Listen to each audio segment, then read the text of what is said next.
The PC gave us computing power at home, the internet connected us, and mobile let us do it pretty much anywhere. Now generative AI lets us communicate with technology in our own language using our own senses. But figuring it all out when you're living through it is a totally different story. Welcome to Leading the Shift, a new podcast from Microsoft Azure. I'm your host, Susan Ettlinger. In each episode, leaders will share what they're learning to help you navigate all this change with confidence. Please join us. Listen and subscribe wherever you get your podcasts. Hello, this is Don Bluth, and you're listening to the Animation Addicts podcast with the Rotoscopers.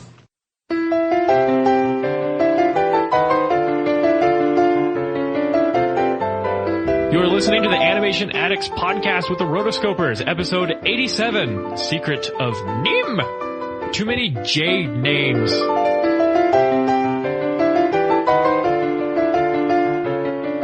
Welcome to the Animation Addicts podcast with the Rotoscopers, Disney, DreamWorks, Pixar, Don Bluth, and everything in between. And tonight, the part of Mrs. Brisby will be played by Morgan Stradling, that is me.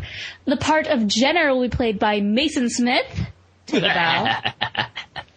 And the part of Timmy will be played by Chelsea Robson. Hi, everyone. She's sick. This is actually me not trying to sound bad, I promise. Oh, man. It sounds Poor horrible. Chelsea. You need a magic potion. I do. We got a diagnosis from Mr. Ages, and she has pneumonia. I don't. I just have a horrible head cold, but... That means we have to fly the medicine and escape a cat all just to bring it to her. Picture Chelsea, she's like a pathetic, sick little chipmunk, in a bed, Thank you. They're not This even is the second chipmunks, movie where there's mice. been a sick child. In a row! In a row. This is our second sick rodent and a parent/guardian singing over them movie in a row. I'm thinking someone copied, and it was not Secret of NIMH. Yeah, I think it was fraud. Why all these... well, we did do a Mice and Rats series, so what else are you going to do? That's really the only plot line you can come up with in a movie that features mice or rats is someone's sick, gotta sing to them. All you got. Mice are always sick, yeah. Plague rats. Either that or they're just like test rats, which this one has both.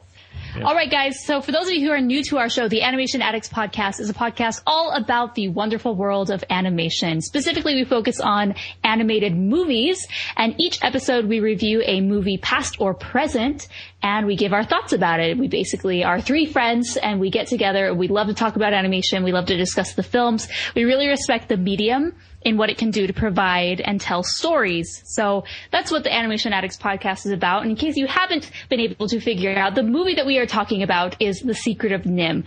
Now, we are at the very tail end of the Mice and Rats series that we've been doing. I know, it's good. And basically, for a series of episodes in a row, we've been covering movies that have mice and or rats. In this case, we have both. So it's perfect culmination for the Mice and Rats series. Secret of NIMH obviously is the most requested Mice and Rats movie, but we saved it for last because we just wanted to torture you like that. Oh, man. We're finally done with the Mice and Rats series. Guys, how do you feel about that? Great. Grand. Wonderful. Yay. All right, well, let's dive into it.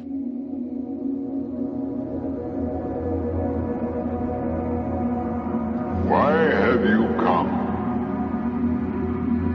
My son's life is in great danger. Your son has pneumonia.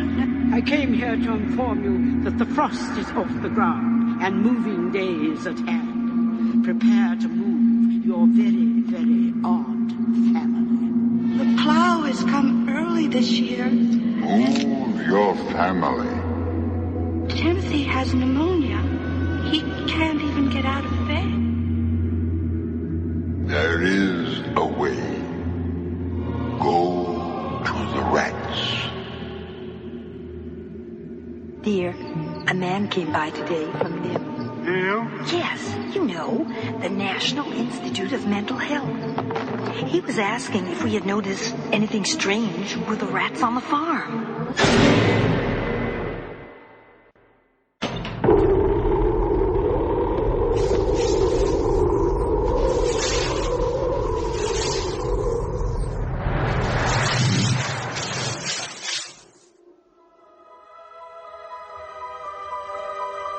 My dear, may I present Justin, the captain of the guard?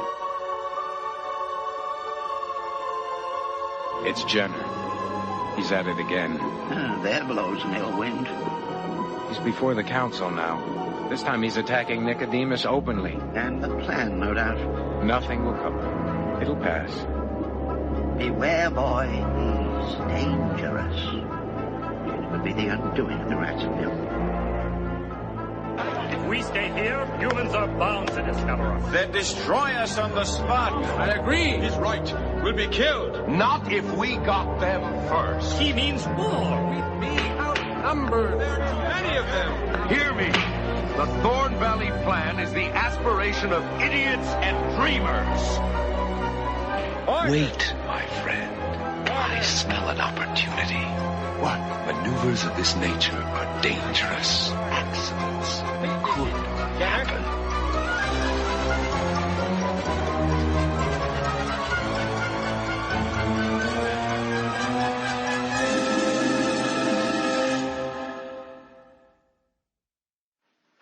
One night, I looked upon the words under the cage door and understood them.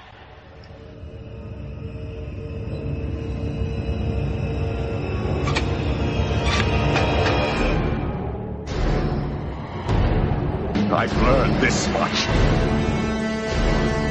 Take what you can. When you can. Then you'll learn nothing.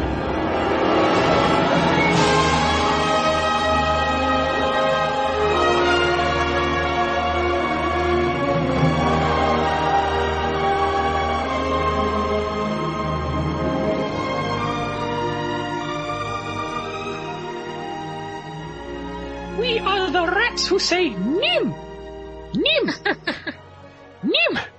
A shrubbery! Anyway. You know it's Don Bluth when you have that dreamy choir in the opening sequence. Well,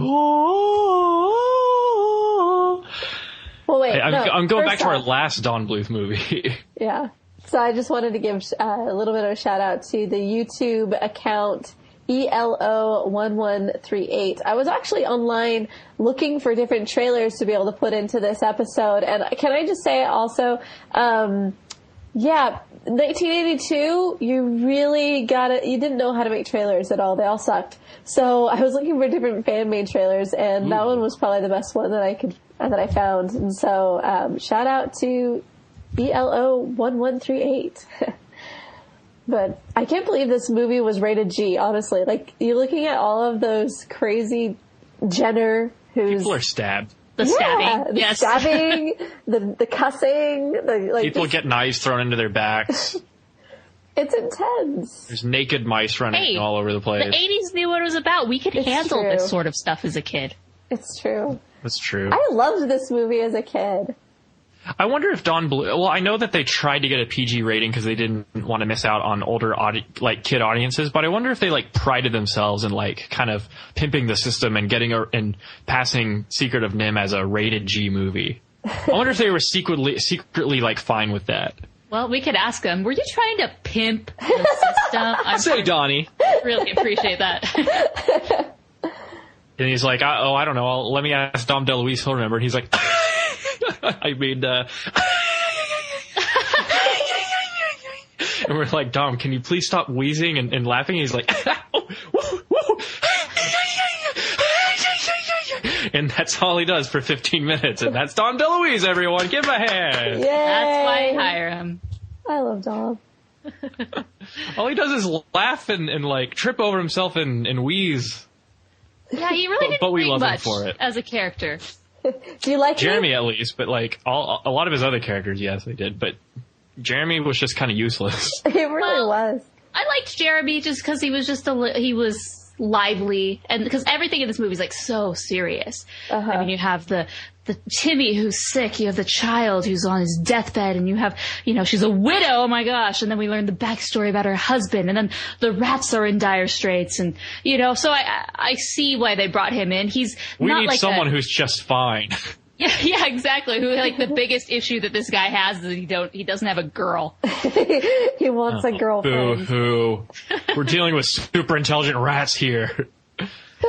I'm glad that he's not there throughout, like a sidekick. Yeah. Because that would really... I love how she sends him on this rogue mission to get all the string, and it's only till after everything's resolved that he comes back. Oh well, it works out for him in the end, I guess. I mean, was that a way to just, like, get him out of the story? I don't understand. That was Mrs. Brisby's way of getting him out of the story, yeah. Doing the whole movie a favor. It's like, oh man, I gotta save this movie. Anyway, it wasn't that bad. You know, there's a lot of people who, like, as far as cult followings go, quote unquote, this movie's pretty popular.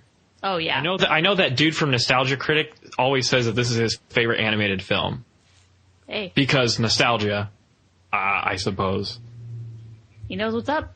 The rules of nostalgia state you can't like any film like after 1999 or something. That's true. We should come up with a list of rules of nostalgia or rules of a cult classic. Well, I'm sure there's rules for a cult classic, but...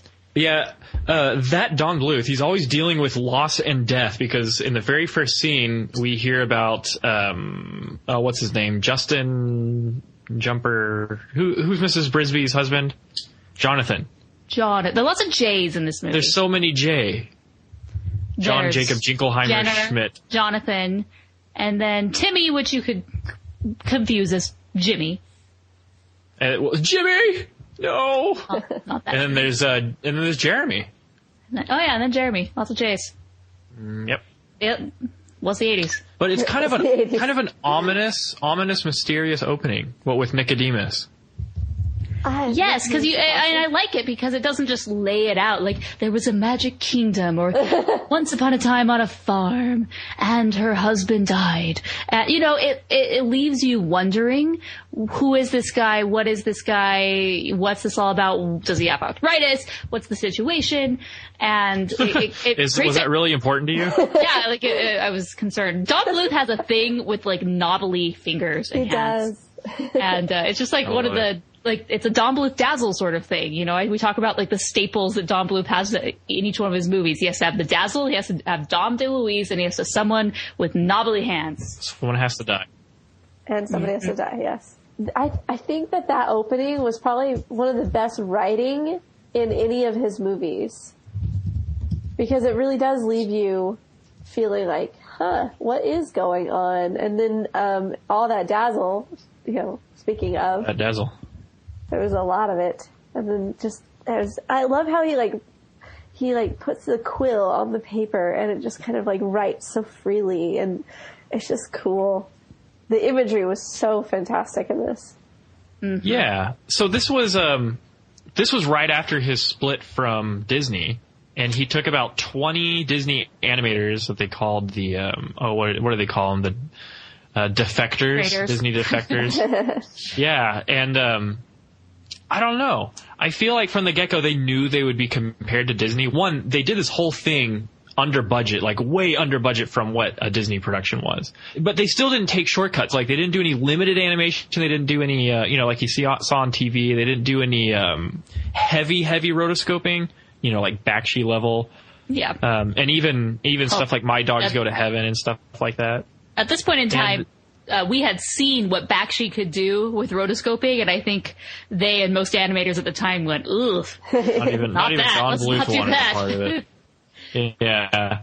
And so, so they went way under budget, but the animation is, I wouldn't say it's superior to Disney, but they really made their mark of doing something fresh and different. Because it's so expressive.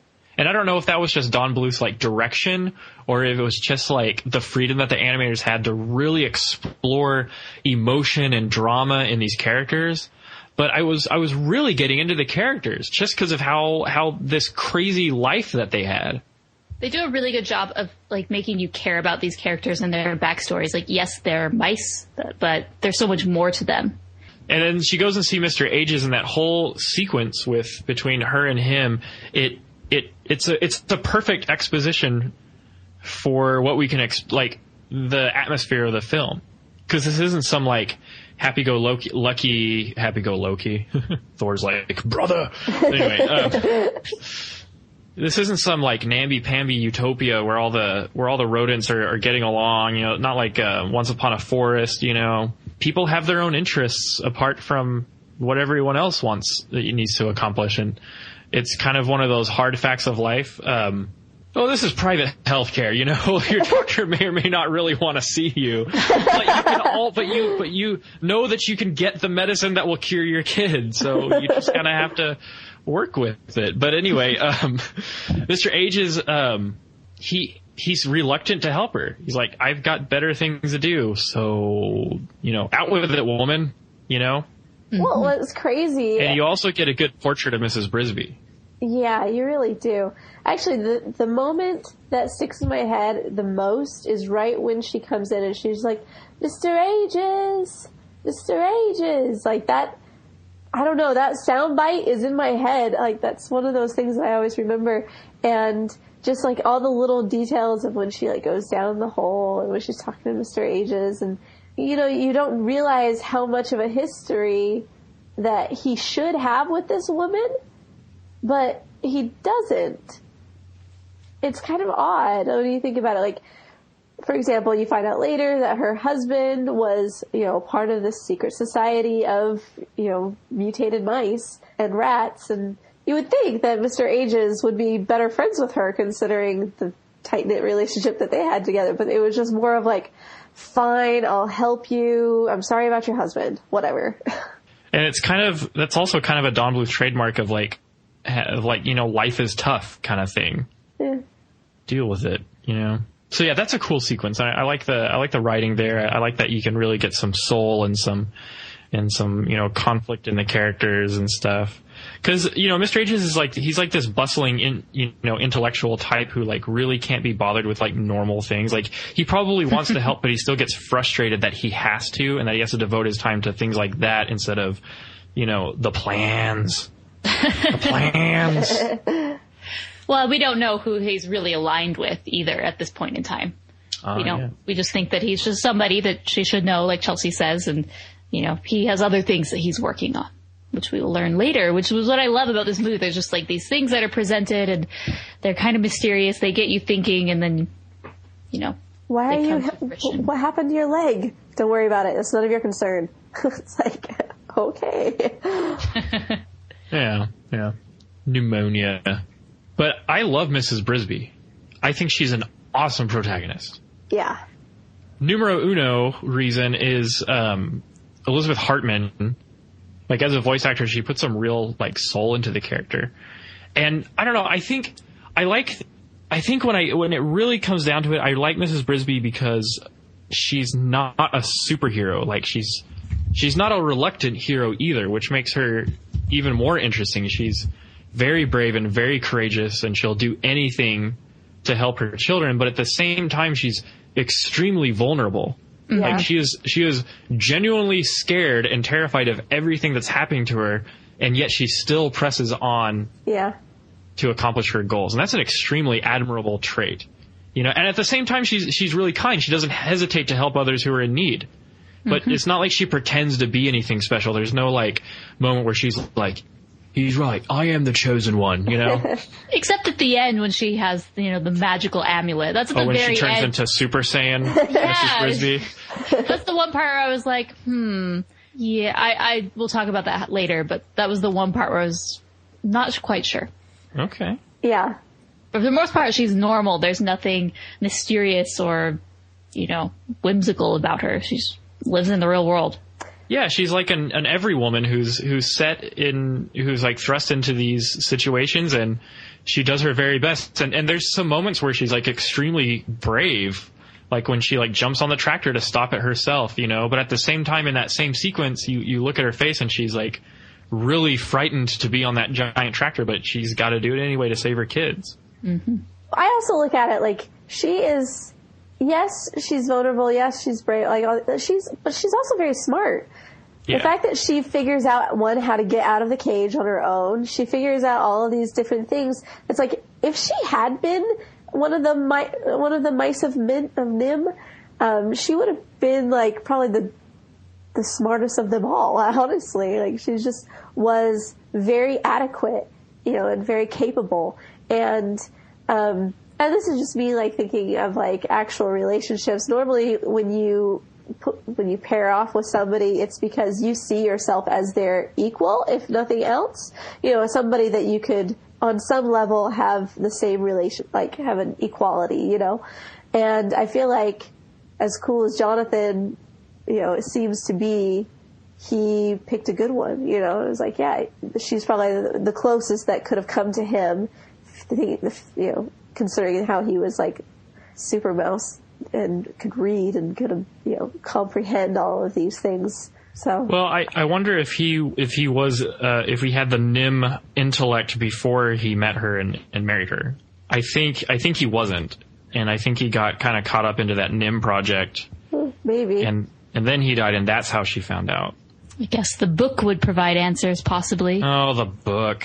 But it said they did. Okay, Well, one, she's named Mrs. Frisbee in the book. Right. And we can't do that because copyright. Here in North America, we have a little something called copyright. Okay. Whammo, a.k.a. the makers of Frisbee, are idiots. This is, you know, happened maybe 20 years ahead of Toy Story's time, but did you not see what happened to Barbie? You want your name mentioned in animated films. Yeah, okay? you do. There was really no reason for them to say no. If anything, it just creates like, oh yeah, that rhymes with, that's like Frisbee. Because it is Frisbee, just spelled differently. So I don't know. The way it works, really I know. Yeah, it's really like anal of them because it's not even a word. It's not even a match to the word. Yeah, exactly. And then, I don't know. I don't know. It might have been something like they couldn't pay the licensee. I just think that it's weird that they even brought it up. It's like, oh, this character, this is a legitimate last name, Frisbee. Oh, well, there's that other Frisbee that's a toy that's spelled completely differently. Let's go ask them if we can use this. Like, to me, just don't ask. Yeah, I know that's poor handling of this, but I feel that... Oh, more of a ask forgiveness and ask permission? Yeah, I feel this wouldn't have been a problem if they released it with the character's name, Mrs. Frisbee, and, you know, then you clearly can see the book. Oh, do you think it was something like they were like, just to be safe, I think... No, that's what that's what I read. It was in the middle of production. They had already recorded the lines with the word Frisbee as her last name, and then in the middle they thought, let's just double check, and then they got the no, and so they had to re-record some of the lines, and some of the actors weren't available to re-record their lines, so they had to use like the letter B from other words that they had said and manipulate it. That's horrible. That's hard, yeah. If you've ever tried... It's not like you had Audacity back then. Oh my god. Even with Audacity, yikes. Oh man, like Pro Tools, I'm like, oh crap. Yeah. Huh, that's interesting. But yeah, I do like Mrs. Frisbee, and you really don't get that many animated films where the main protagonist is a female mother. I don't know what other gender a mother could be, but you know, female with children, right. A mother, a mammy. Mama. Well, let's see. I'm trying to think. Various Disney movies. It's not. It's usually a child. It's usually who's orphaned because woman, 90s. Or maybe single. Yeah, that is an uncommon trope,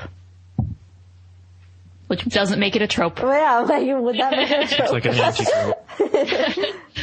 One of the most noticeable parts of this movie was, for me, one of the voice acting was fantastic, as we've been talking about, but also the use of color. Like use of specifically red and orange in the backgrounds, I was just like, that's fantastic. Like if you look at from the moment when after she is left Mr. Ages and she's now meeting Jeremy, and everything from that moment, like they change the colors to kind of like symbolize more of a tension that's going to be coming. Yeah. Overall, this film has a very dark color palette, which is a sign of the times. Like the 80s, if those movies from the early 80s are just dark, you know, even is the Disney Dark Ages for that company, but for Bluth, he chose to do the same thing. And I just think it's interesting how just stylistically things kind of follow, you know, waves and trends, but very dark. What do you feel about the backgrounds? I posted a question on Twitter asking, like, what do you like or not like about this film? And one person, you know, guffawed at the backgrounds, but I didn't really think they were bad. I liked him. I liked the color choices that he made.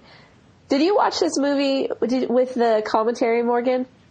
I did not. Oh, the commentary for this one is so fun. Like, honestly, you're going to get Don Bluth and Gary Goldman, and they're both going back and doing their Don Bluth and Gary Goldman thing, which is like, it's so great. Because they like don't really pay attention to the other. They just kind of like do their own stories. Yeah. And Don, like the entire time, he's talking about the color scheme. He's talking about shadows and how we were able to do this or that. And it's like the other studios weren't doing this type of thing. Like, it's like, oh, come on. There's one other studio at this point. Yeah, that kind of Barbera. But he talks a lot about these things, and it was just, oh man, it's so great. I would definitely want to watch it again with the commentary. Nice. Man, you've sold me on it. We got to pick up that Blu-ray, which a link to the Blu-ray is in the show notes. Check it out. Yeah. And also, well, they did a lot of stuff with like special cameras and using the multi-pane camera and shining lights behind the cells, to get that Don Bluth shine. Yeah, one thing that I'd read about the making of this film is that they were kind of disappointed how Disney had kind of gone on the cheap making their films, and they cut a lot of corners, which lost the artistry. And so their goal when they were making their film is they wanted to keep the old techniques, whether or not they were more cost effective. They were still going to find a way to use those old techniques, and those old just ways to make a movie look, the way that it did during the golden age, and to preserve that. And so like we were talking about, they had a special multiplane camera created for this. They just really wanted to have this movie harken back to the golden age of animation. Yeah. And apparently the guy who did all the Foley work on it, like all the background sounds and noises, it took him like 8 months to put everything together. I was like, wow, shout out to you, man. Good old Foley artists. So then Mrs. Brisby meets Jeremy the Crow. He's like a Murkrow from Pokemon Silver. And yeah, it's one of those things where like she should have just turned the other way. Gone on her way. But she is inherently kind and helps him out because he's stuck in some stupid string. And we also meet Dragon the cat. So, you like me? Of course I like you. Well, I mean, do you think I'm clumsy? Like, what? How do those two things come together? Instantly falls. Yeah. Plenty of wheezy laughs. Plenty of stuttering and clumsiness. She's like, there's a cat coming. Faster. Is he coming fast or slow? Medium. Make that fast. He's just totally useless. He can't even... Yeah, that's a funny scene when he's trying to freak her out, because you don't know. You see little things in the background when they show, something moving around in there, but he's just a troublemaker. Really is. And then, of course, Dragon really does come, and he's an evil cat. Does he only have one eye? Yeah, he's got like one of those evil eyes. Gato Diablo. I'm sure they wanted to call him Lucifer, but that name was already taken. So that would have Dragon. I think Dragon's such a weird name for a farm cat, personally. But maybe that's just their name for him. Dragon's dad. Yeah, so he is a freaking monster cat, and he is evil. And I don't know. I'm glad they didn't make him the big threat. I like that they made it interesting, and there's a lot of different stuff going on. They get away, and Jeremy's all, ha! Did you see that guy? He's all wet. With water. Kind of rambles on, doesn't he? Yes. But honestly, he's not as bad as Auntie Shrew. Oh, come on. She's not that bad. She's amazing. Oh my gosh. Spoiled brat. The moment she walks in, normally I am totally against kids smarting off and like being rude, but she was super annoying, and I almost was okay with the fact that her son was being like that to her. But then she does redeem herself. Like, she does save the day, as later on as she goes and unhooks the little piece of pipe. The fuel line. That's the only thing holding this truck together is a little fuel line. Man, it needs some fuel line. Yeah, so she has like a duty to protect everyone. She's like the community organizer, So she always has to be in everyone's business. Yeah. I liked her. I mean, this is kind of the beginning of the Disney Channel, or, bratty kids, because they are very bratty. So I want to talk about the score. I thought the score was very interesting. Yeah. I definitely, within the first few minutes, I noticed it, and I felt that it was just booming. Like, one thing about this movie is very quiet. It's not super dialogue heavy, but it's not quiet in the sense that the score does likewise. The score makes up for it because we have, periods where there's no one talking, but there's just a lot going on, a lot of percussion, a lot of booms, a lot of this. And so the score was done by Jerry Goldsmith, which is not who we're familiar with for when it comes to Don Bluth. More James Horner comes to mind, but I just thought it was interesting. But to me, that's really stood out, which this film has kind of all the right elements. It has a score that works. It has acting that works. It has animation that works. It has a plot that works. So just all these things just for all under a $7 million budget. Which is crazy. Pretty awesome. He's done a lot of cool things, though. I mean, Jerry Goldsmith, like, he even did Mulan. Ooh. Do-do-do-do-do-do-do. Yeah. He's got some cool... I'm looking at his IMDb page right now. Twilight Zone the movie. Ooh.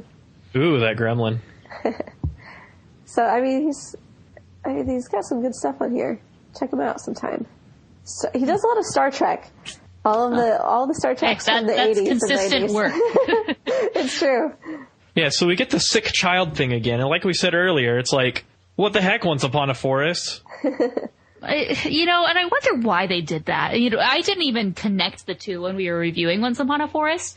But this time I'm like, wow, it's blatant knockoff. It's the sick kid, and basically the whole plot revolves around that. And there's a song where she sings to him. Wow, maybe I would go back and lower my review for the other film because NIMH did it first. Don Bluth did it first. Yeah, he did, didn't he? I don't know. Timmy's breaking my heart. He was a lot more heartbreaking than what's her bucket from Once Upon a Forest. Sorry, I don't like to compare how much I care about sick children who are gonna die, but Timmy did it so much better. Well, you see less of him. Yeah. Like we don't really know his personality. He starts sick and almost sick till the very, very end. But with I can't even remember that girl's name. All I know is that it was a very it was Michelle. Modern Michelle. Yes, modern sounding name. Michelle. Like you're supposed to care for her and get to know her at the beginning of that film, and still you don't really care. Maybe you do. Yeah. Let's not talk about that movie. Let's talk about the masterpiece. Also, we get our first introduction to what NIMH is, or what that really means. It's the National Institute of Mental Health, which, if you were you never had seen this movie and you'd heard all the hype about Secret of NIMH, it's about these mice and blah, blah, blah, no one would ever guess that. No one in their right mind would ever know. That's what it's referring to. Yeah. It's really interesting. I'm sure the book does it a lot better, but it seems like since all the animals talk and all the animals seem to be able to like build and have some sort of rudimentary technology, not counting NIMH rats, people who have like electricity and they have these weird devices and stuff and pulley systems and stuff like that. It looks like the mice could just kind of like do things themselves. And like the only reason why they had NIMH in this movie was so that they could have the pulley system to pull the cinder block out of the mud. Like, it seems like I could have seen more NIMH stuff, Like, I get that they had electricity. I liked the entrance to the whole place where they're in the lamp and it goes down and the whole thing fills with water. Oh, they have this like pressurized bathysphere or something like that. Awesome. Hey. Yeah, well, that's cool. That is cool. Super smart, intelligent rats. Speaking of super smart, intelligent rats, like we keep going back and forth with Nicodemus, who can pretty much see this whole thing. But like, is he like a wizard rat? Like, that's what I was thinking. No, seriously, how would you categorize that? How would you categorize all his technology? Because he has this like seeing eye thing that lets him tell. His is more metaphysical than technology. You mean supernatural? Yes. You mean magic? You mean he's a wizard? You're a wizard, Nicodemus. Precisely. Yeah. And where did the amulet come from? Jonathan made it for her. And, I mean, okay, first off, if you look at it in the size of like how we would see that little amulet, like the size of that thing, that's really small. Yeah, it's tiny. It's an amulet for a rat. Yeah, no, I'm looking at my little chapstick thing, and it's probably smaller than the top of my chapstick, and I'm thinking, like, wow, how many of those pebbles am I walking by every day? You could just touch it, you become super Chelsea. Right? And lift buildings. I think maybe what happened when they were in, because it was the mental health, and so maybe, the things that they were injected with messed with their brain, kind of like, what is that one movie with John Travolta where he can like move things with his mind? Harry Potter. Grease. Oh, I think it's like I don't know, but it kind of reminds me of that. It's like maybe it like mess with their minds enough to where like now they are more in line with the structure of the universe, to where like their minds are super powerful and they're able to. That's the case. I need a shot of that drug. I know, right? Yeah, no kidding. And the fact that he would remain young while she would grow old, like that is Twilight. That's awesome as well. Again, Don Bluth did it first. He totally did. So then we have that classic trope, which is the fear of flying in heights. Oh yeah, gotta go see that owl. Yeah, I just feel like you can't have some animated or non-animated film with flying involved, and 1 and 2, you'll probably get some character closing their eyes. Oh, I didn't sign up for this. I can't believe you convinced me to do this. Big Hero 6 does it. It's just every movie does it. But she obviously has a good reason for it. And then they go to the Great Owl. I love the Great Owl. His voice is awesome. Yep, I know. She's like, isn't there any other way? 2 seconds later, it's like, oh wait, never mind, forget it. There is another way. Yeah. You know those rats? Why did he have to be so coy? Because he's the owl. He has to be mysterious. Yeah, no one's ever seen him. She name dropped and it worked. Oh yeah, that's true. This is Jonathan Frisbee. He is well known around these. I'm like, I want to know who Jonathan Frisbee was. Well, I wonder if the owl seems magical because he has those gleaming eyes, Yeah, I was reading that, on one of the DVD commentaries, Bluth intended that Nicodemus and the Great Owl should be kind of seen as aspects of the same character. So that's why there's so many similarities in their design with like the glowing eyes. I don't know if it was like intended and then removed or intended purposely, and that's why it is the way it is.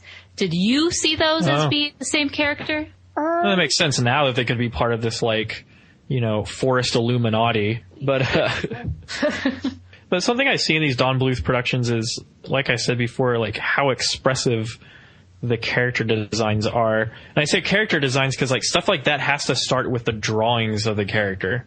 Yeah. Like if you take the Great Owl, he's got a beak. Like the animators could have easily backed themselves up into a corner having a very unexpressive owl, with just a beak. Because owl beaks are kind of awkward, they you can't really see the opening of their mouths because the top beak is obscuring the bottom beak. And anyway, so the Great Owl who talks with his beak, you can see all of his facial features moving and squashing and stretching when he talks. And so those animators, they really understood how to push the limit of the animation principle of exaggeration and really getting you to feel what he's saying, Mm-hmm. And I just thought it was cool that it's one thing to have an animal walk on its 2 legs, to make it anthropomorphic, but it's another thing to give it human qualities of facial speech so that you can really see them articulate their words. And that's what I thought was really cool about the Great Owl. Also because he was a terrifying character, but he wasn't an evil character. He was just kind of scary because he's old and hangs around with cobwebs. It was pretty awesome. And then when he crushed the spider, that was eats the moth. Excuse me. I don't know why, and this is kind of immature, but when he said, "And now I must go," I thought in the back of my head, I was like, "This old owl, he probably has to use the restroom." I don't know why. I don't know why I thought that. I never thought that. But now I will. How NIMH should have ended. And now I must leave. It's going to be a while. But anyway, I like right That's afterwards. Mason Smith, everybody. Welcome to the podcast. Thank you. Drive safe. And then shortly after that, there's like Jeremy's like talking some nonsense, and he really wants to help, and like Mrs. Brisby tells him, if you really want to help, you'll go away. Like, just the way she said it was really funny. That's a great line. I'm going to use that more often. It's a great line. Great. I hope I'm not at the receiving end of that line. No one wants to be the Jeremy. No, friend zone. He's like the squid. Well, definitely friend zone. It's like he wants this weird relationship with her, and he's like overly attached, and he has abandonment issues, obviously. You were a girl once. Tell me. You were a girl once, right? Yeah. Athletic. And Mrs. Brisby's like, I really don't care.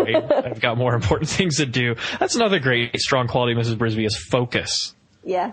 She doesn't let a lot distract her. She just goes and goes. She's like, I have to do this because I have to. I don't know why she volunteers to give the tranquilizer to Dragon, but maybe it was one of those, if you're going to do things right, you got to do it yourself kind of things. Yeah, well, she always steps up when she needs to, like you're saying. And maybe, I don't know, she just felt that was her time. Yeah, so it's off to the rosebush after that. Woo! I like she runs into some dude who the only thing he wants to do is kill her with this like electric trident. Yeah, and then they do that for that 2 minutes, and then he's there at the end helping everyone out, and then afterwards she's talking to Mr. Ages, and she's like, "Oh, I'm not going back. Some rat back there tried to kill me," and he's like, "Oh yeah, that's just Brutus." It's like, did you not hear what I just said? He tried to kill me. He tries to kill us all. Yeah, he's a psychopath. He just knows his job. To do that to you.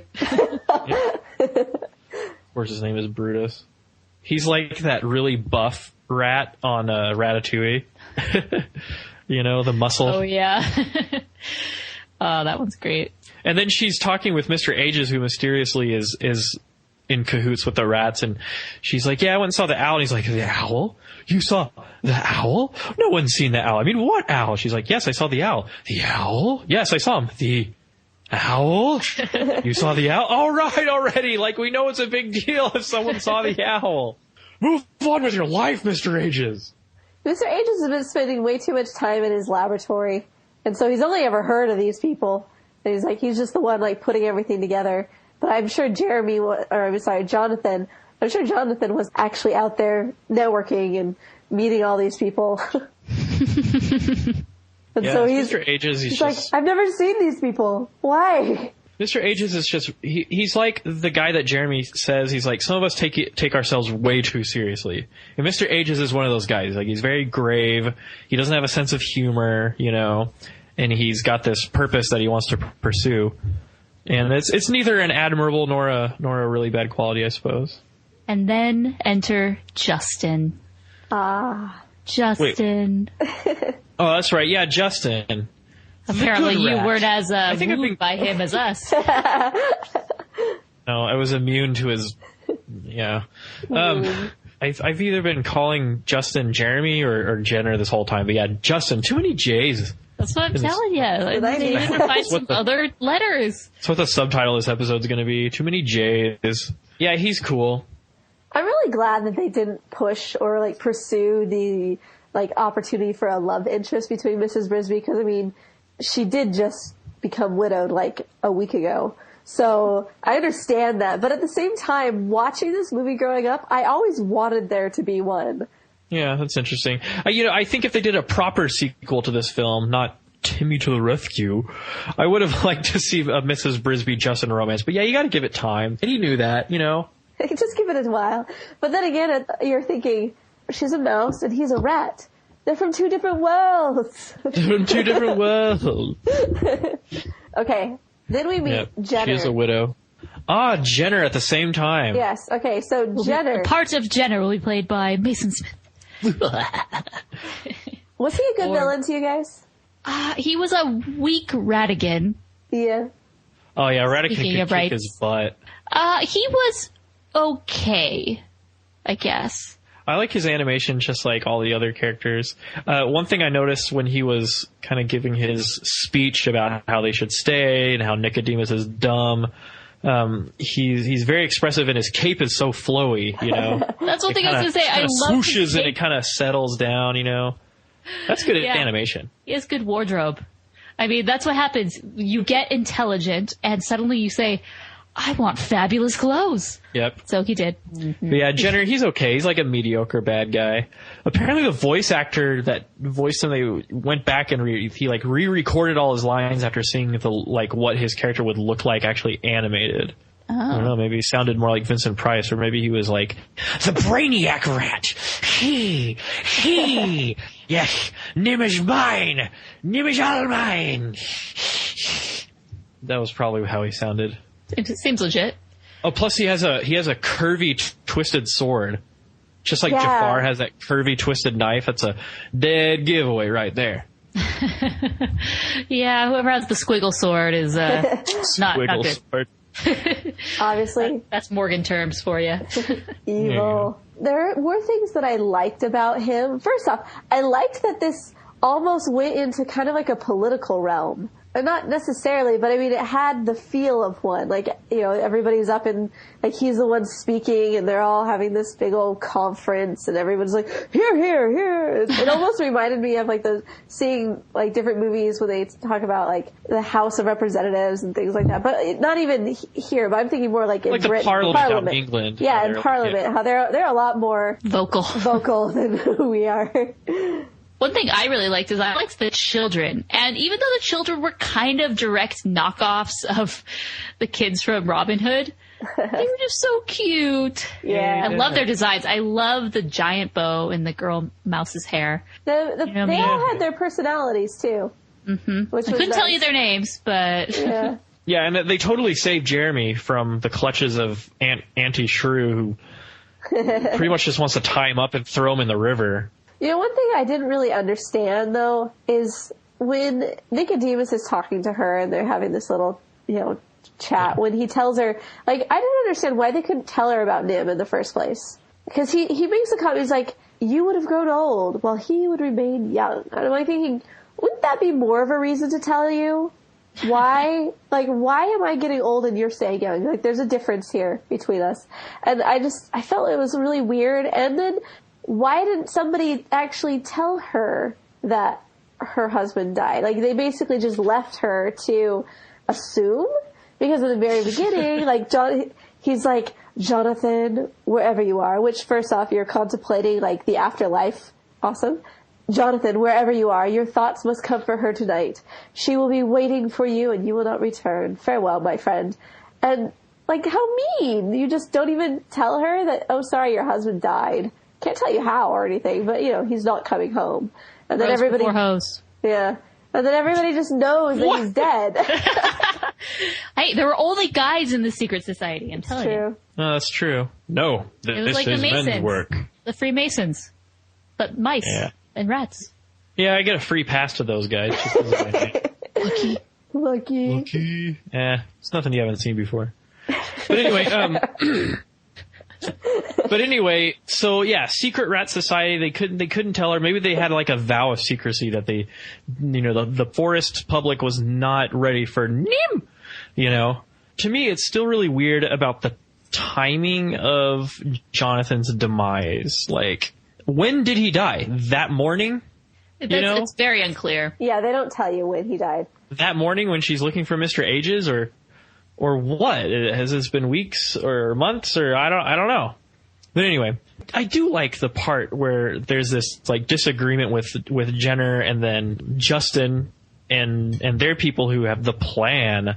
It brings up kind of this mature conflict that like Justin and the gang and Nicodemus, they see something wrong with, you know, with their enhanced intelligence. It seems like they have an enhanced conscience. They seem like they have a higher purpose than to simply steal what they need from the humans, even though the humans are out to get them. Like, that's an extremely mature message for an animated film. Like, normally the animals would be like, yeah, we steal from the humans because they're evil humans. Are bad. You know? Humans are bad.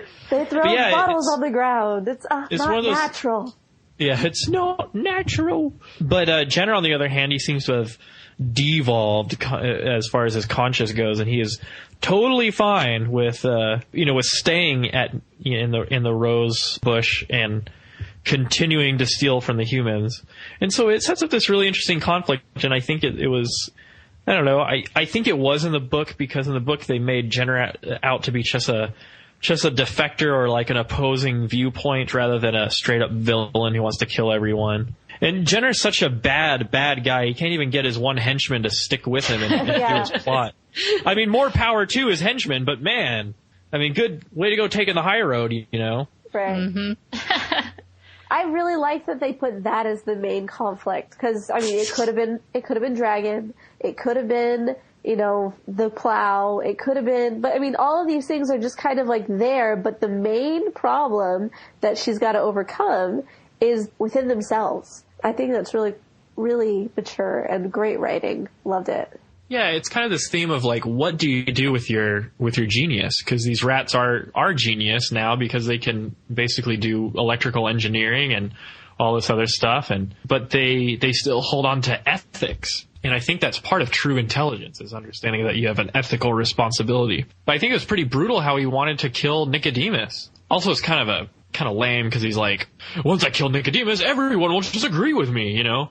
Like, I don't understand what he thought would happen by killing Nicodemus, because, half the rats are on his side anyway.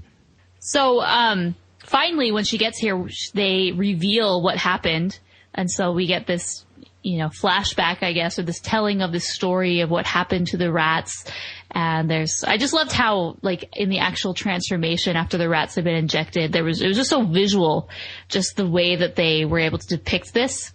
But I also don't understand why suddenly this serum makes you understand English with no prior training. Like, yeah, seems legit. Like, I understand you gaining intelligence, but you don't just, boom, I suddenly know English. I have the ability to learn and understand English, but you don't just, even the most intelligent beings have to start somewhere. So I don't know. I was like, I guess it's a way to speed the plot along, but nah. Yeah, well. They have been there for a while, and they have, like, heard humans talking, and, I go with it. I don't judge this part too harshly. Yeah, but I think it's cool. Like, it's like this weird little science fiction twist in the movie. Yeah. And I think this is where it, like, comes, like, the amulet and all these, how it all ends kind of plays in. And any time where it throws the science fiction-y parts in, I just went with it. And especially as a kid, I definitely can see it now, like, how that's kind of a plot hole, like, kind of like, what's the word, deus escape or something like that, where it's a term in storytelling where basically they just throw in a magical twist and like, yeah, and everything was all better. But at the same time, I went with it and I really liked it. But anyway, continue. I wish they would have done like a proper sequel where they build like war machines and have like an all-out mouse and rat war with like zeppelins. I don't know. I wanted zeppelins. Well, anyway. We can definitely talk about the sequel when we get done, but I love it. I love another animation, it's more of an animation trope. It's anything relating with animals who coexist in a human world. It's like, clothes are cool. We can wear clothes, except when humans are around, suddenly the clothes all disappear. Yeah, that's when she gets caught, like when she's trying to put Dragon to sleep, giving him that stuff. They always have these things in neat little envelopes. Those mice are so neat. But yeah, she's just full field mouse mode in that part. Also, I like that scene because, again, she does something like really courageous, but she's like shaking with terror because she doesn't want to do it. Mm-hmm. Well, I like how she gets out of the cage. She uses her own little mouse ingenuity. She's smart. Yeah, that's the thing. She doesn't have the super intelligence, but like still as an animal, she has her own intelligence on how to escape, and she was able to get out her own way, which was nice. But then she gets hit by a man. I'm not okay with that. Because he's a loser. Oh, yeah, because she goes to, like, stop everything, and then Jenner's like, get out of here, woman. Yeah, that's how you know he's a bad guy. Well, he's like the villains that don't try to claim the female as his own, Kind of like Clayton. He's kind of like Clayton. All he cares about is his goals. Hit a woman. I don't know, I think he would. But anyway, yeah, like, I like this whole fight with Jenner Well, first he turns on his buddy, and that's scary. Like, he gets slashed and there's like blood and stuff. And then Justin is like, oh, a stick, and then a sword. I read that the animators took some fight scenes from the Robin Hood movie from, I think, the 30s. It was like 1931, and some of them they copied some of the shots like move for move as far as the choreography. So if you want to see the fight in live action, go watch that movie, I guess. I will have to check it out. But it's very suspenseful. Like, oh no, he stabbed him in the stomach, and now Justin's like, he's like, all right, we need to go to Lost Valley or wherever they're supposed to go, and which we never really see. And then at the same time, his ex henchman is like, no, I must use my last breath to throw this knife. You know, so dramatic, gripping, and I don't mean that sarcastically. I thought it was. And then this whole, they live in a concrete block. Like, can't they get out, the kids? Well, yeah. You got all that to worry about. That was my question. It was like, oh, he can't move for 3 weeks. Okay, I understand that. But what about the other kids? I'm pretty sure they're not sick and they have legs that can work. I just thought that was silly. Yeah. Like, it was like all for drama, clearly. Like, the kids had to stay with Timmy in the concrete block or in their little house thing. Like, realistically, if you were a smart mom, you would get the kids out ASAP, move them to some safe haven, and just worry about the Timmy situation. Even with the Timmy situation, why couldn't, one of the rats just like wrap him up real tight and have him move into the rose bush? Yeah, ever heard of a stretcher? They can make these elaborate pulley systems, but they can't get a kid out of a house. Yeah, they're not that smart. Yeah, I get it. For plot reasons, they have to do it this way. But this is so hard. This is making it so hard on us. No, we must do this. Gosh, I hate that moment where she's like, okay, we're going to get you out in a little bit, and she's really stressed out, and then she starts seeing the bubbles. The bubbles. And the thing just starts, my bubbles. He likes bubbles. Yeah, that fish comes up, bubbles! Anyway, and then the whole thing starts sinking, and it's, your heart just sinks with it, It's sad. Bloop, bloop, bloop. Yeah, it is sad. And just when all hope seems lost. The power! The power within. The power within. This is the part that I don't know, I was okay with the whole movie up until this point, but then this part was like super mystical. She goes in this trance, and boom, she uses her powers from the amulet to save the house. And she does. You know what I mean? And still, this amulet's not explained. Is it ever explained? Not really. I mean, well, it just says where it came from. The stone has a power when it's there. Like, no, they don't explain where it came from at all. Right, when held by someone with courage in their heart, it will. I think he said something like, "If someone with courage holds this and puts this around their neck, it will glow." I'm like, what kind of power is that? I think this is the power. This used to be Jean Valjean's amulet because he has that power where he can lift things that no one else can lift. Telling you. The name of the plot device is called Deus Ex Machina. The term is God out of the machine. Yeah, and it says the term is evolved into a plot device whereby a seemingly unsolvable problem is suddenly and abruptly solved by the contrived and unexpected intervention of a somewhat new character, ability, or object. Boom. Magic powers. Magic powers. But it worked because it wasn't like this was our first mystical element that had been presented to us. But like with the rats and the way that they were able to obtain their intelligence, it wasn't mystical. It was science. Yeah. You know what I mean? So like these two elements are at odds. And one's explained very well, and then the other, not so much. Yeah, I agree. It's kind of funky the way they mix science fiction with just flat out fantasy and supernaturalness. Yeah. Yeah, though my interpretation is that the power of the amulet, you know how you read in like the newspaper, or that's a bad example. No one reads that. You know how you see, you read on the news how like, a mom lifted a car off of her struggling baby, or a mom killed a walrus that was attacking their child. I read that all the time. Okay, maybe not a walrus, but you know how you read about how mothers suddenly get these like, with the adrenaline and their maternal instincts, they're able to do these awesome feats. I think it was representing the courage and the power that Mrs. Brisby had as a mother to do whatever it took to protect her children.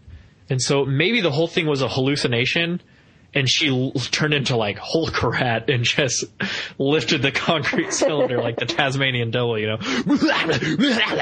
You know, and then she like turned back into mild-mannered Mrs. Brisby afterwards.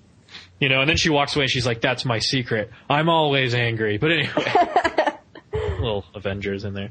But anyway, that's what the interpretation was for me. It's just like this amazing superpower that comes from a mother and her desire to protect her children. Mm-hmm. And to me, I understand that because that is something that is true. And, you know, the love of a mother gives them powers and strength to do things that they might normally not be able to do. So that I definitely could understand and how it related. Mm-hmm. Well, that, and like I was mentioned before, as a kid, you just really like the idea of holding on to something pretty and shiny and giving you magical powers. That's true.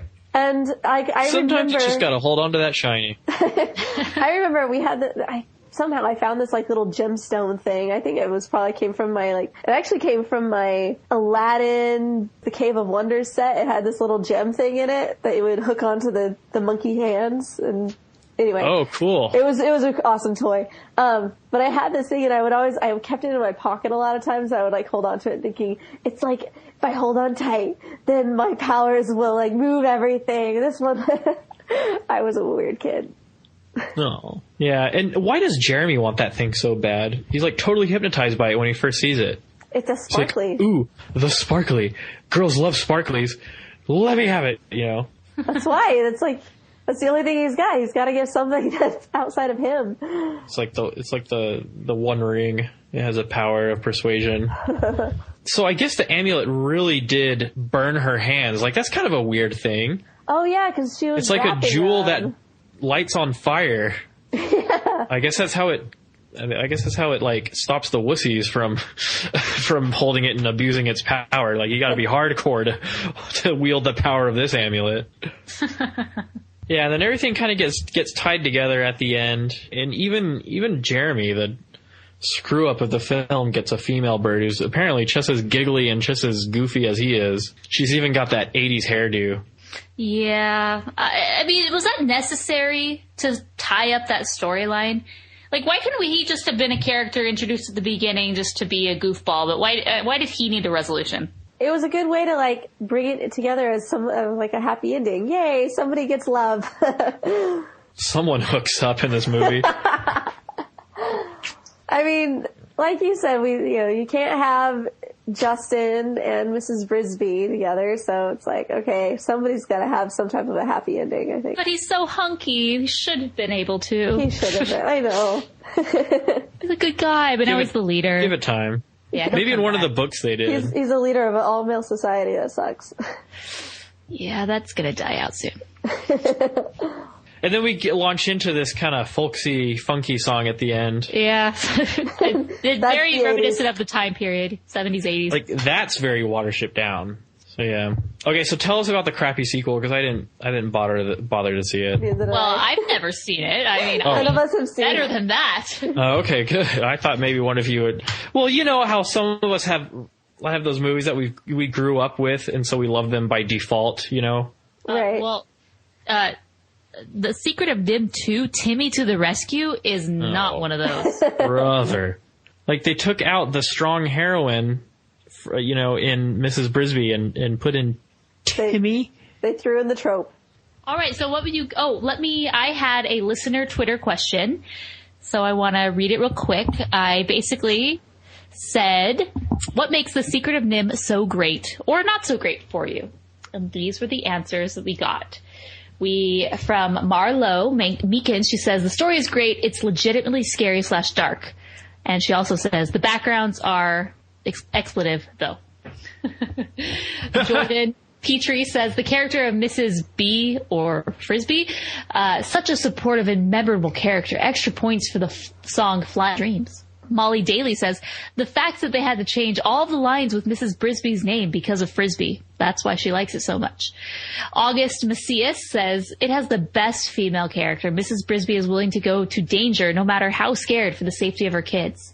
Brooks Austin says, it's a mature... Brooks Austin says it's a mature story for kids that doesn't talk down to the audience, and it has beautiful animation and memorable characters. Charmaine says Mrs. Frisbee is a great character. She is so humble and a great mom. She's an unlikely and lovable heroine. And the last one is a girl named Tad, and her avatar is a picture of a tadpole. Amazing. And she says one word, sparkly. Always wanted one. # childhood memories. Aw. Well, I think the consensus is that that the film has a great story, and it just has really memorable, fun characters. Mm-hmm. Mostly Mrs. Frisbee Brisbee, you know. All right, I guess we'll rate it, huh? Let's rate away. All right, I say I would love to give this a 5-star, but for whatever reason, I can't do that. I think it resonates at like almost 4.5, like 4.5 for me. I'm going to go with 4.5 just because of the, nostalgia and replay value with this, and the fact that I watched it as I was sick today, and it just reminded me of a time when I was sick and I stayed home and I watched Secret of NIMH. I also am going to give it 4.5 stars. I love this movie. I think it is obviously one of Don Bluth's best. The characters are strong, mature. Mrs. Brisbee is a wonderful heroine and just female protagonist. And I really appreciate that they didn't dumb her down. They didn't really, they made her serious. I would love to see more characters like that in animation today, but not getting my hopes up. So anyway, I love Don Bluth, and I think this is just a great, initial directorial debut for him. No wonder it has so many fans and following still today. And so 4.5. Man, I'm in a tough spot.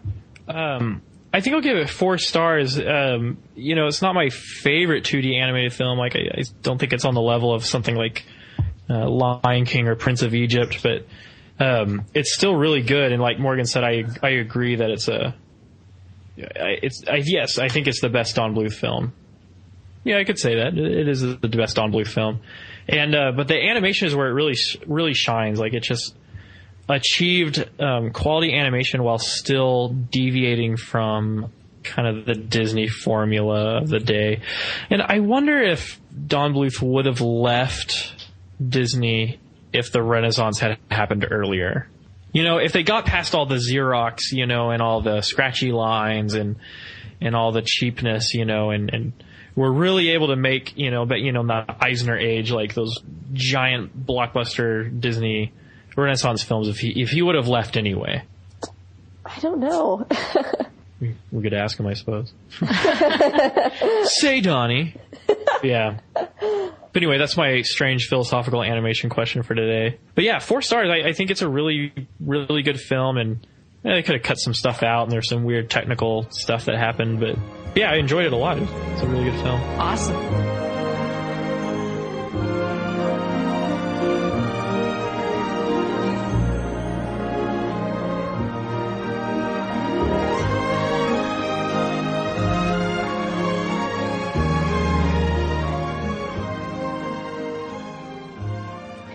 All right, let's move into the voicemail. So our first voicemail is from Sarah. Hello, Rotoscopers. It's me, Sarah. You might remember me. I was the person that wanted you guys to review Watership Down, Lorax, etc., etc. I just wanted to say that I'm a huge, huge, huge fan of your show, and I watch you guys listen to and watch all the time, and I just listened to the Once Upon a Forest podcast, and I just thought it was amazing. And I very vaguely remember that movie. I know I tried to watch it a few years ago. I don't really remember anything other than thinking it was very sad. Can't wait for you guys to see Secret of NIMH. I actually plan on watching that for the first time. I hear it's awesome. I read the book. Anywho, thank you guys for being my favorite podcast ever. And hello, Mason, Morgan, and Chelsea. And just have a great day. Bye, guys. All right, so I have a confession. I have never actually seen Watership Down. I'd actually never even heard of this movie until I started doing the podcast and the Rotoscopers, which is so embarrassing. But now I'm somewhat familiar with it. Still have not seen it, but that is like another one of these cult classic films that people keep bringing up. So we might have to do it one day. Yeah, the only thing you'd have to remember is that while there's certainly not as much foul language in Watership Down as there is in Secret of NIMH, for what it's worth, it is very bloody and it is very violent. It's very kind of raw, naturalistic animal conflict, and so not for young kids. Although I did watch this as a kid, it was kind of required watching in my household. But like I said, it's a very powerful allegory for the socio-political issues of Britain and Europe at the time, and so it's very much worth watching. I don't know. We've done, there's an article review on the Rotoscopers website, but I don't know. I guess we'll all have to decide whether we want to maybe we'll do a rabbits. We should do rabbits next. Oh man, how many rabbit movies are there? We will find. We'll find out. See, we're skipping Despero, but we're going right into rabbits? Come on. I'm just kidding. All right, our next email is from Eric. Hey, Rotoscopers, this is Eric Faulkner. I have one thing to say about Secret of NIMH. I think it should be rated higher. It does have some scary images in it. All right, guys, do you think that this film has too low of an MPAA rating? I think we know the answer to this. Yeah, it is too low. I mean, but it was the 80s, so like everything in the 80s is low. It's just the bar is just much lower then. There's been inflation since then. Because I feel like it's opposite. No, there are movies from the 80s that should not be rated what they are. That's true. Yeah. Okay, yeah. They were That's way true, more but at the same time, a lot of rated R 80s movies are the exact same as PG-13 movies today. But yet rated G movies today are so rated G, like there's no question, you know? I think there's a lot of politics involved. But yeah, I think it should have been PG, but at the same time, I think it should have. Black Cauldron was PG, wasn't it? Yeah. Oh man. Black Cauldron was PG, why can't this one be PG anyway? Love, it seems, made flying dreams so hearts could soar. Heaven sent these wings were meant to prove once more that love is the key.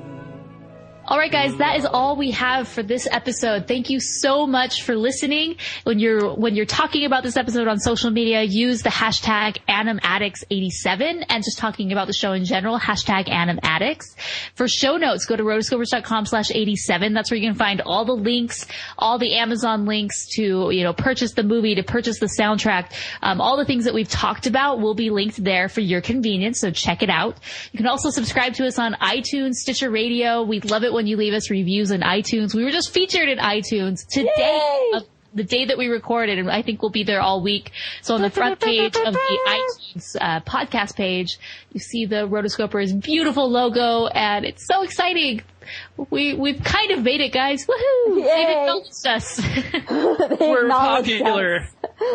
If you want to contact us, be sure to send us a voicemail with your thoughts about movies we've done in the past or we will be doing. Go to rotoscopers.com/voicemails, or you can give us a call on your phone at 406-646-6575.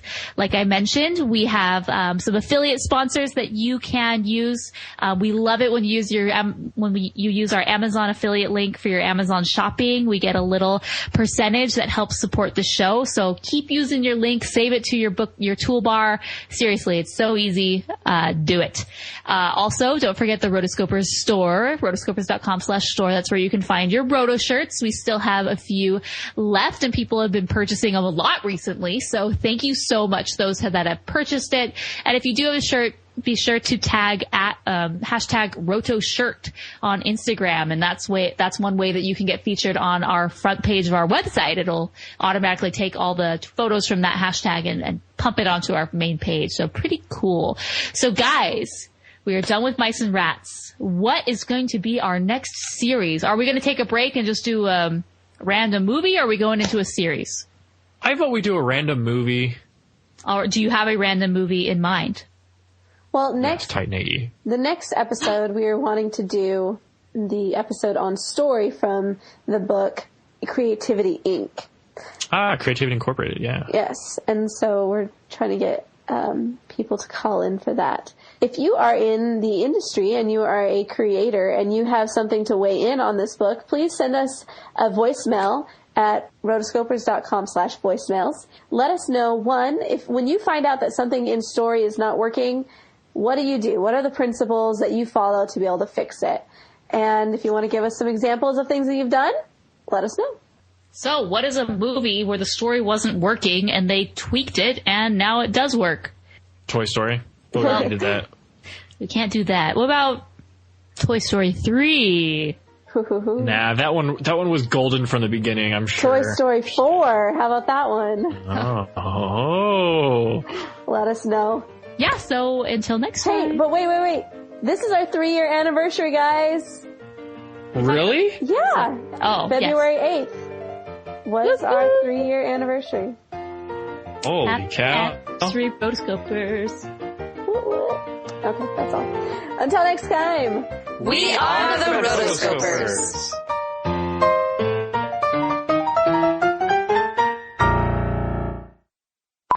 Chelsea is recording, so let's do the intro. Anyone but me. No, make Chelsea do all of it. Yay. You're listening. Excuse me. Now I'm getting pneumonia. By the end of this, we'll all be sick.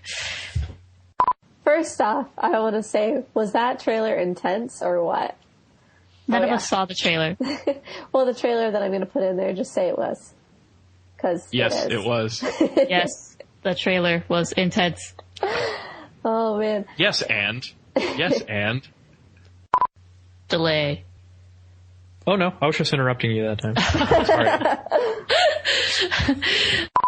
Yeah, I don't know. Looking back, I don't know what that amulet thing was. Could have been one of those Zelda things, you know? What if all 3 of them opened a portal in time?